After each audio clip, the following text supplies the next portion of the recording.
Pakistan stock exchange में कारोबारी हफ्ते के तीसरे रोज बुध को मार्केट में मंदी का रुझान देखा जा रहा है। PSX 100 इंडेक्स 412 पॉइंट्स की कमी के साथ 40,702 पॉइंट्स की सतह पर ट्रेड कर रहा है। आज सुबह से ही मार्केट में मंदी देखी जा रही है। सुबह से अब तक मजमूई तौर पर 279 कंपनियों के हिस्सों के भाव का कारोबार हुआ, जिसमें से 63 कंपनियों के हिस्सों के भाव में इजाफा, 205 कंपनियों के हिस्सों के भाव में कमी, जबकि 11 कंपनियों के हिस्सों के भाव में कोई रद्दोबदल वाक़ई नहीं हुआ। मार्केट माहिरीन का कहना है कि मार्केट में उतार चढ़ाव का सिलसिला आइंदा भी जारी रहेगा।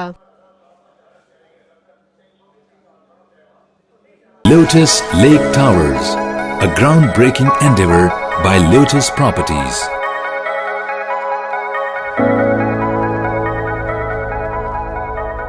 पाकिस्तान भर में नुमाइंदगान का वसी नेटवर्क, हर खबर जानने के लिए देखते रहिए TNN TV।